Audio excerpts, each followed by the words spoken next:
Man, est-ce que toi tu es restaurateur? Non. Tu es hôtelier? Non. Mais qu'est-ce que tu fous avec une salle de formation?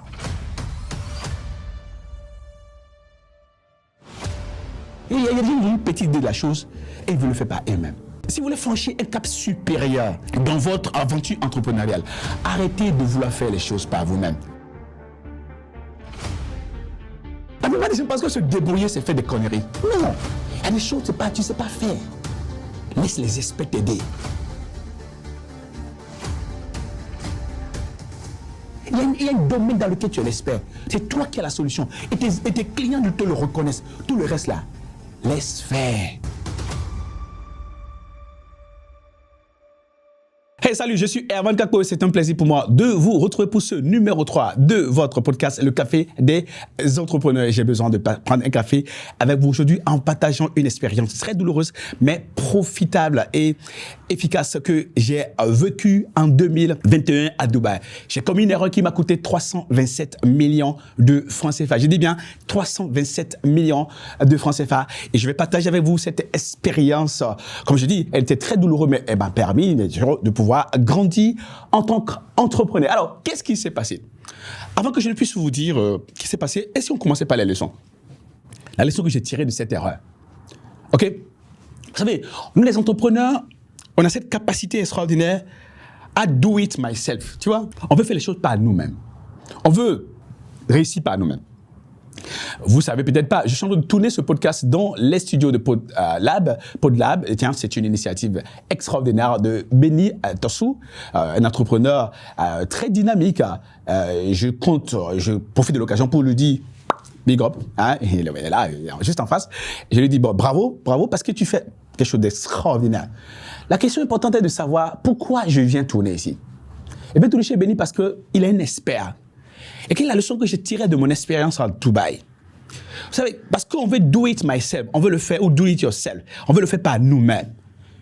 L'une des choses qui arrive, c'est qu'on commet des erreurs qui nous coûtent des dizaines de millions.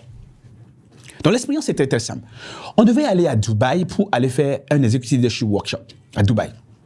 Eh bien, quand nous nous sommes préparés, je n'avais jamais été à Dubaï. Deux, au lieu de prendre des experts qui savent comment on signe des contrats avec des hôtels à Dubaï, eh bien, nous nous sommes permis de nous baser sur ce que nous savions faire quand nous organisions, par exemple, des workshops à Abidjan, à Dakar et à Kigali, par exemple. Alors que l'esprit à Dubaï est complètement différent. Les gens, eh bien, ils doivent assumer la responsabilité de délivrer du chiffre pour des gens qui ont mis des dizaines de millions, je dis bien, des dizaines de milliards dans des projets. Et la pression des conseils d'administration est telle que les commerciaux sont obligés de structurer les contrats de manière à ce qu'ils rapportent de l'argent à leur direction générale, à leur top management. Mais on n'a pas fait attention aux contrats qui nous avaient été envoyés. Comme d'habitude, moi je suis quelqu'un de très ambitieux. Quand je dois faire quelque chose pour 100 personnes, je décide de le faire pour 150 personnes. Donc je décide d'organiser un événement pour 150 personnes à Dubaï. En Afrique, en général, on connaît les responsables commerciaux, les directrices commerciaux, les directeurs commerciaux des hôtels. Donc, tu décides de faire un événement pour 200 personnes, et puis à la fin, tu vois que finalement, tu n'as que 100 personnes. N'est-ce pas? Qu'est-ce que tu fais? Ce que tu fais, c'est très simple. Tu dis, OK, écoutez, quand on regarde là, on ne va pas atteindre les 200, donc on est en train de vous informer qu'on sera peut-être 100. Après, tu les appelles pour dire, on sera peut-être 60.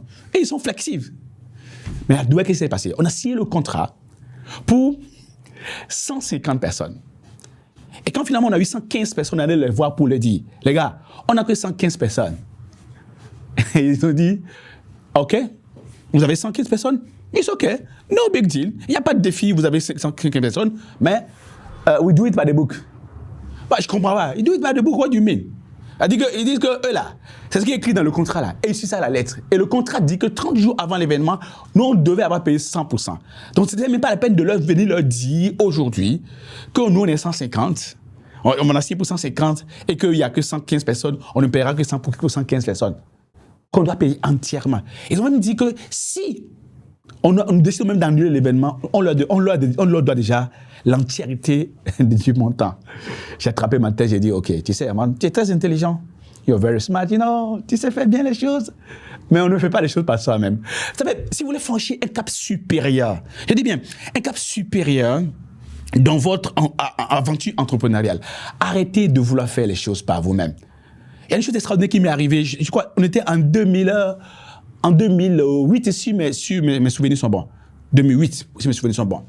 À l'époque, vous savez, quand tu as un cabinet de formation, tu décides de prendre, on va dire, des bureaux et tu prévois une salle de formation avec pour objectif d'organiser des formations dans la salle de formation. En général, on se dit qu'on va économiser sur la location de la salle, et ainsi de suite, etc. J'ai appris plus tard que normalement, que les hôtels qui sont sérieux ne te louent pas la salle, tu vois. Ils te font un package, petit déjeuner, de nourriture, et la salle est offerte gratuitement. Quand j'ai compris ça après, c'était idiot de penser que en prenant des bureaux où il y a la salle de formation, on va économiser sur la location. Et la location d'une salle, c'est presque rien par rapport à la nourriture. Donc, on faisait une formation, et vous savez que la pause café est arrivée à midi. La pause café est arrivée à midi. Et la pause déjeuner est arrivée à 14h45. J'ai dit, oh my God. Mais qu'est-ce qui se passe ici? Parce que tu as décidé de le faire par toi-même. Tu vois? Tu as décidé de le faire par toi-même. Et man, est-ce que toi tu es restaurateur? Non. Tu es hôtelier? Non. Mais qu'est-ce que tu fous avec une salle de formation? Qu'est-ce que tu fous avec une salle de formation? Tu n'as rien à cirer dedans. Rien à faire avec une salle de formation. Et je me suis entêté. Et je me rappelle à l'époque, un grand DG que j'appréciais beaucoup, il était DG d'une boîte de coutage au Bénin. Et on devait faire une formation. Il dit, mais la formation va se dérouler où, M. Kakpo? Il dit, ça se déroule à nos bureaux. Vous avez une salle là-bas? Il a dit oui. Sauf que le gars, au moment où il venait dans la salle, il est tellement élancé que dans les escaliers, il s'est cogné la tête. J'ai dit, mon Dieu. Et il est assureur. Et il m'a posé la question, vous êtes assuré? J'ai dit non. Et il aurait pu me poursuivre. Pourquoi? Parce que je veux le faire par moi-même. I want to do it by myself. La plupart des gens pensent que se débrouiller, c'est faire des conneries. Non. Il y a des choses que tu ne sais pas faire. Laisse les experts t'aider. Sinon, ça te coûte de l'argent comme ça. Si j'avais pris un bon avocat à Dubaï, j'ai pris un bon avocat à Dubaï, je lui paye $30 000. Je lui paye $30 000, je n'aurais pas perdu 327 millions. Tu comprends pas? $30 000.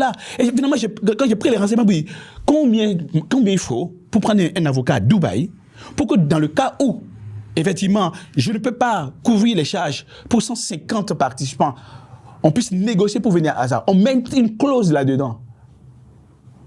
C'est 30 000 $. Mais parce que je ne vais pas payer les 30 000 $ à l'expert, j'ai perdu 327 millions. Et je ne te cache pas, hein, jusqu'à aujourd'hui, là, je continue de payer la dette. C'est-à-dire que le prêt que j'ai pris pour pouvoir payer, là, je continue de payer, il reste encore aujourd'hui. Donc, parce que je le fais par moi-même. Moi, j'ai décidé, je ne fais plus jamais une formation in-house. On laisse l'expertise aux experts. Hein? Ce podcast, je ne sais pas faire. J'ai eu une idée. Il y a des gens qui ont une petite idée de la chose et ils veulent le faire par eux-mêmes. Je me rappelle à l'époque, j'avais un entrepreneur qui avait une société d'eau minérale au Bénin. Il designait le truc qu'on colle sur, comment on appelle ça, l'étiquette. Et il le designait sur son propre ordinateur lui-même. Les publicités qu'il faisait, il les designait. Il était tellement fatigué, il a dû vendre la boîte après. Arrête de vouloir être l'expert. Il y a un domaine dans lequel tu es l'expert. C'est toi qui as la solution. Et tes clients te le reconnaissent. Tout le reste là, laisse faire. Tu te dis bien, laisse faire. Je me rappelle un jour, on devait organiser une formation à Dubaï. Et puis, on avait une agence événementielle à Kigali. Ils sont tellement bons. Et je fais big up à Rosine et son équipe. Ils sont tellement bons que je dis, ah tiens, ils ont tellement bien fait ça à Kigali qu'on les amène à Dubaï. Ils ont tellement réussi que tous nos clients commencent pas à les solliciter. Et on n'a pas de secret de la réussite. Il y a quelqu'un qui peut t'aider. Je sais que ça coûte cher de prendre les experts. Mais dans un premier temps, il faut que tu développes, n'est-ce pas, le mindset, l'aisance à solliciter les experts. Parfois, des experts d'un certain niveau, tu peux même faire échange de marchandises avec eux, mais choisis les experts. Arrête de faire les choses par toi-même. Et si tu as besoin de formation, tu as besoin de coaching pour arrêter de faire les choses par toi-même, j'ai pris un café avec toi et je te sollicite pour dire, va sur la plateforme www.monpotentielcertifié.co et tu trouveras un contenu sur état d'esprit et résilience entrepreneuriale. C'est un cours que j'ai produit. Je suis un expert en la matière, tu vois ce que je dis un peu. Et c'est un cours qui va te coûter $27 ou 14 500 francs CFA pour que tu apprennes d'une autre personne. Je sais que tu es très intelligent, que tu es capable de faire de belles choses, de grandes choses, c'est-à-dire que c'est de très grandes choses, mais arrête de jouer l'expert dans des domaines où tu n'es pas expert. Ça permet de réussir. Allez, on se retrouve très vite pour un nouveau numéro de votre podcast, Le Café des Entrepreneurs. Ciao.